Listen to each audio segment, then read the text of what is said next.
ඔන්න ඉතින් අද අරන් ආවේ අපි නුවර ගියපු ට්‍රිප් එකේ දෙවෙනි දවස. ඔයාලා බැලුවද අපි පළවෙනි දවසේ නුවර තියෙන වෝටර් වර්ල්ඩ් එකට ගිය වීඩියෝ එක? බලලා නැත්නම් ජලන ඡායාරා YouTube channel එකට ඇවිත් ඒකත් බලන්න.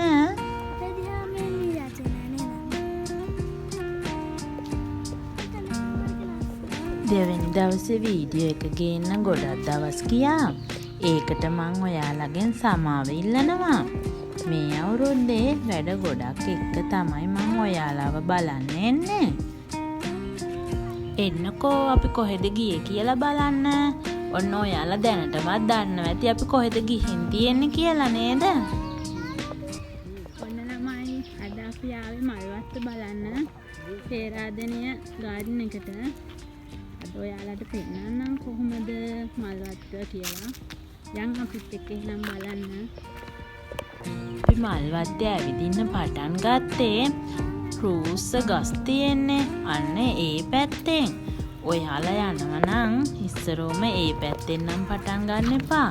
මොකද ලස්සන මල් තියෙන පැත්තට එනකොට ගොඩක් මහන්සි. එතකොට ලස්සන පැත්ත බලන්න හිතෙන්නේ නැහැ මහන්සි හින්දා. ඒ නිසා ඔයාලා අනිත් පැත්තෙන් පටන් ගන්න. අපි උදේට කෑම කාලා 10ට විතර තමයි මල්වත්ත බලන්න ආවේ. කොහොම හරි අපි පැය 3ක් විතර ඇවිත්තා.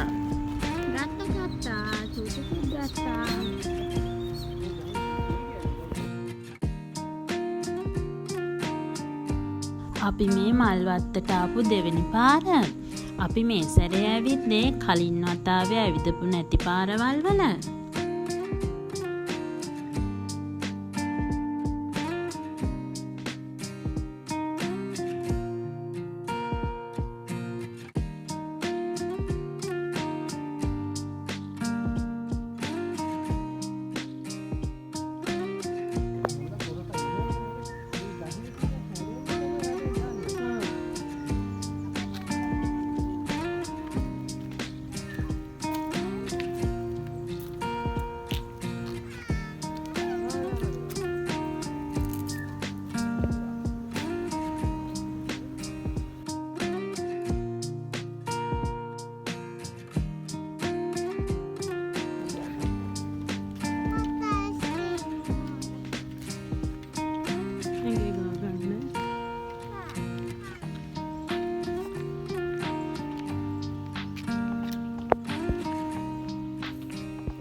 ඔන්න අපි කෞතුකාගාරයත් බලන්න ගියා. ඔයාලත් මල්වත්තේ ඇවිදලා විතරක් හරියන්නේ නැහැ. මේකත් බලන්න යන්න.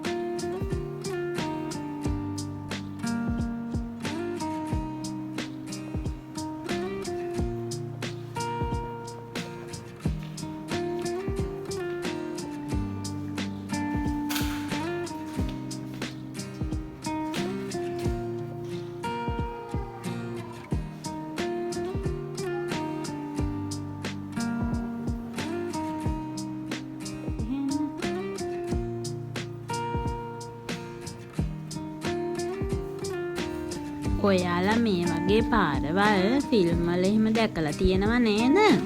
ඉතින් අපිත් ඒ පාරවල් දිගේ ගියා.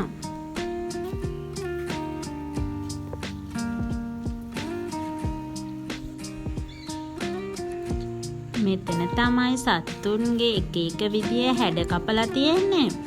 අයිස් ඒජ් එකේ ඉන්න සත්තු ගොඩාක් මේ ගස් වලින් හැඩ කපලා තිබ්බා. හරියටම හැඩ පේනවා කැමරාවට. ටෙඩි බෙයා හරියටම පේනවා.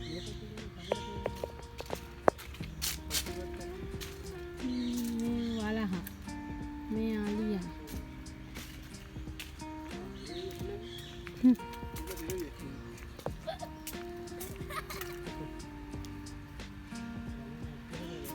හොට තමයි තාම හැදිගෙන යනවා හොට.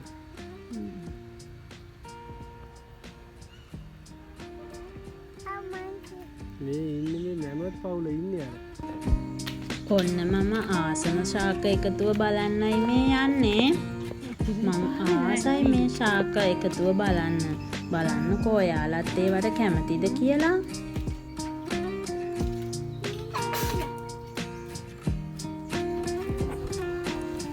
මේවා ඇතුළට ගියාපුවාම නම් ළමයි එළියට එන්න හිතෙන්නේ නැහැ. ඒ තරමටම මම මේවට ආසයි.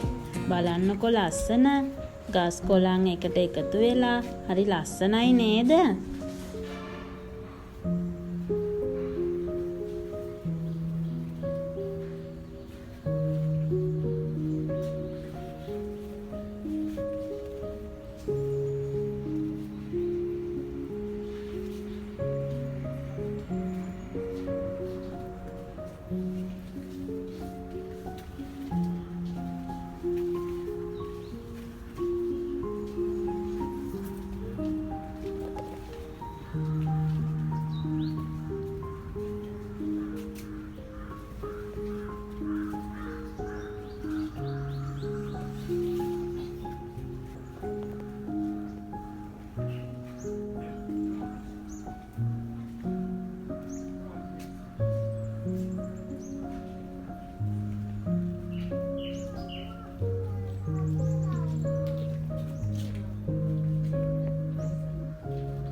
ජලක් ගහන දැන් මේ වගේ වට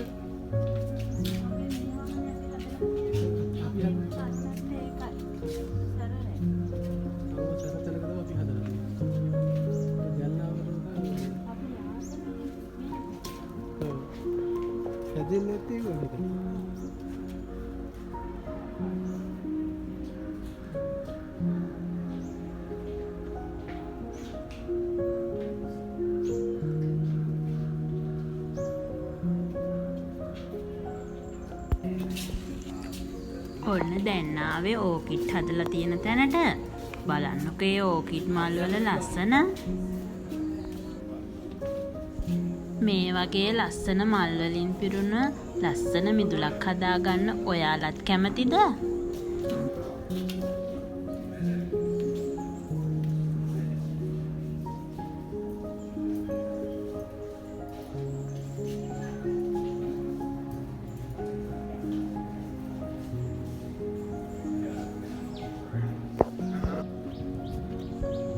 මේ තමයි මල් වත්තේ ලස්සනම පැත්ත. මල් පිපිලා තියෙන පැත්ත.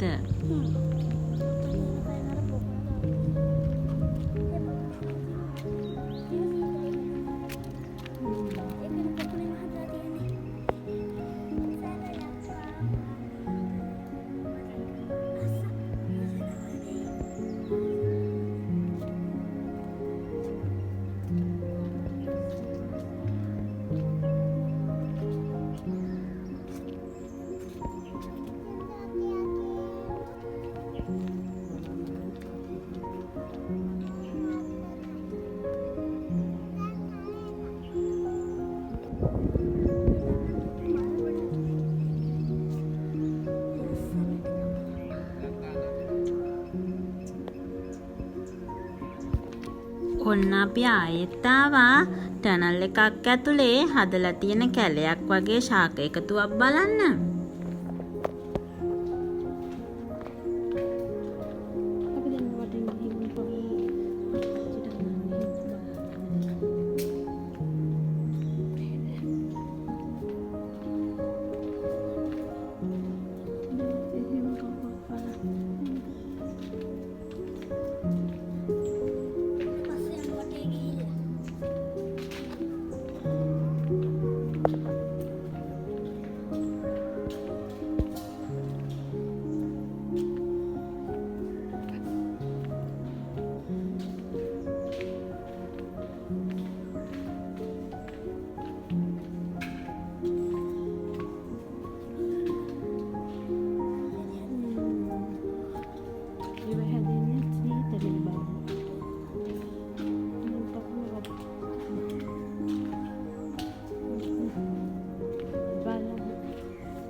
දැන් නම් අපිට හරිම මහන්සි. ඉතින් අපි පාර දෙපැත්තේ තියෙන ඒවත් බලාගෙන ඉන්න තැනට ආවා. අවසාන වෙනකොට බැරි ගහනවානේ. අපි මේක ගිය සැරේ මතකද අපි මේක හිටියා මේක යට.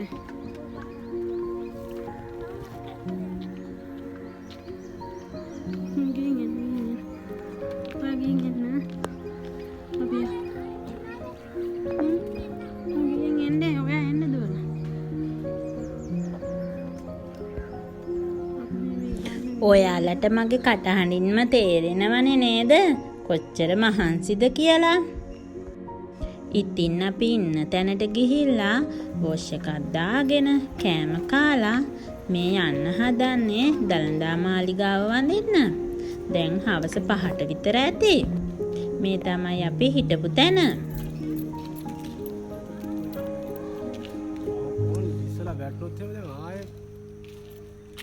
ඔන්න බලන්නකෝ අපේ බබාලා දෙන්නගේ දැඟලිල්ල. එයාලා හරි සතුටෙන් ඉන්නේ. එයාලා විතරක් නෙමෙයි අපිත් හරි සතුටෙන්. නුවර ගියොත් අනිවාර්යෙන් දළදා මාලිගාව වඳින්න යන්න ඕනේනේ. නැත්තම් ඉතින් නුවර ගිහිල්ලා වැඩක් නෑනේ. ඒ හින්දා ඔන්න අපිත් දළදා මාලිගාවට ගියා. අපි හවස 5ට විතර තමයි එහාට ගියේ. ඉතින් ඒ වෙලාව තමයි දළදා මාලිගාවට යන්න තියෙන හොඳම වෙලාව. දවල් වරුවේ යන්න බෑ රස්නේනේ. නිදහසේ ඇවිදින්නත් බෑ. ඒ හින්දා අපි දළදා මාලිගාවට ගිහිල්ලා හවස තේවාවට ඉඳලා දළදා හාමුදුරුවෝ වැඳ පුදාගෙන දළදා මාලිගාව වහුවට පස්සේ තමයි ආපහු ආවේ. ඉතින් මගේ යාළුවනේ මට මේ ගමනේදීත් අමතක නොවන මිහිරි මතක ගොඩාක් මගේ මතක පොතට එකතු කරගන්න පුළුවන් වුණා. මම ප්‍රාර්ථනා කරනවා අපි මේ විඳින සතුට හැම කෙනෙක්ටම විඳගන්න හැකියාව ලැබෙන්න කියලා.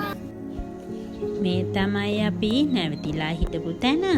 එන්නකො ඉතින් අපි නැවතිලා හිටපු තැන කොහොමද කියලා බලන්න. හරිම නිදහස් නිස්කලංක තැනක තමයි අපි නැවතිලා හිටියේ. මේ අපේ මහත්තයාගේ එයාෆෝස් එකෙන් ගන්න පුළුවන් තැනක්. ගිහින් තියෙන අයත් ඇති. ගිහිල්ලා තියෙනවා නම් කමෙන්ට් එකක් දාන්නකෝ. අපේ පොඩි එක්කෙනා නම් ගෙදර යන්න බෑ කියලාත් කිව්වා. ගෙදර ගිහිල්ලා එයාගේ පූසා අරගෙන ආපහු එමු කියලාත් කිව්වා. ඒ තරමට එයාගේ හිතට අල්ලලා ගිහිල්ලා හරිම පිරිසිදුවට පිළිවෙලට මෙතන තිබුණා. බලන්නකෝ ඔයාලට වීඩියෝ එකෙම පේනවනේ පිළිවෙල. අපි දවස් 3ක් නුවර හිටියා. එන දවසේ නම් කොහෙවත් ගියේ නෑ. දිගටම ගෙදර තමයි ආවේ. මොකද රෑ වුණාම හරි මහන්සිනේ. ඒක නිසා අපි පළවෙනි දවසේ නුවර තියෙන වෝටර් වර්ල්ඩ් එකට ගියා. දෙවෙනි දවස් තමයි මල්වත්ත බලලා මාලිගාවට ගියේ. අපි වෝටර් වර්ල්ඩ් එකට ගියපු වීඩියෝ එකත් බලන්න කියලා ආදරයෙන් ඉල්ලනවා. ඉතින් මං ආයෙත් මේ වගේ ලස්සන වීඩියෝ එකක් අරගෙන ඉක්මනටම ඔයාලා හම්බෙන්න එන්නම්. එතකම් පරිස්සමින් සතුටින් ආරක්ෂිතව ඉන්න. මාව සබ්ස්ක්‍රයිබ් කරන්න අමතක